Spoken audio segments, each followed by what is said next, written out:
ஒரு மனுஷன் ஒரு ஆக்சிடென்ட்னால இறந்து போயிடுறாரு.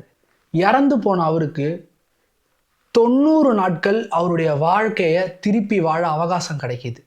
அப்படி அவகாசம் கிடைச்ச அவருக்கு அவருடைய லைஃப் பற்றினா அவருக்கு இருந்த ஒப்பீனியன் அதை மாற்ற முடிஞ்சுதா இல்லையா? அந்த அவகாசத்தை அவர் எப்படி யூஸ் பண்ணாரு? அந்த அவகாசம் அவருடைய வாழ்க்கையை அவருக்கு எப்படி புரிய வச்சுது? அப்படிங்கிற ஒரு அழகான ஃபேண்டசி காமெடி மூவி தான் இந்த படம். எஸ், வினோதய சித்தம்.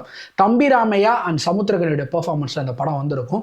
ஸோ சமுத்திரகனி இந்த படத்தில் டைமை ரெப்ரசென்ட் பண்ணி ஒரு ரோல் பண்ணியிருப்பாரு. It's a fantasy role. இந்த படத்தோட ஸ்டோரி பார்த்தீங்கன்னா தம்பி ராமையா அவர்களை சுற்றி தான் அந்த மொத்த ஸ்டோரி ரிவால்வ் ஆகும். அவருக்கு ஒரு எண்ணம் இருக்கும், அவர் குடும்பத்தில் இவர் இல்லாமல் எந்த விஷயமும் நடக்காது, இவர் குடும்பத்தோட மொத்த கண்ட்ரோல் இவர்கிட்ட தான் இருக்குது அப்படிங்கிற ஒரு எண்ணம் இருக்கும். அந்த எண்ணத்தை அந்த 90 நாள் மாத்துச்சா இல்லையா? அந்த 90 நாள் அவருக்கு வாழ்க்கையில் என்னென்ன விஷயங்கள்லாம் சொல்லி கொடுத்துச்சு அப்படிங்கிறத ரொம்ப பியூட்டிஃபுல்லான ஸ்க்ரீன் பிளே இந்த படத்தில் ரொம்ப அழகாக காட்டியிருப்பாங்க.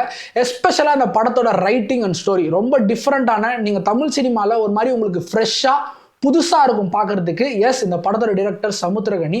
ரொம்ப பியூட்டிஃபுல்லான ஒரு படம். ஒரு மாதிரி ஃபீல் குட்டாகவும் இருக்கும், ஒரு மாதிரி ஹெவி ஹார்டான மூமெண்ட்ஸும் இருக்கும்.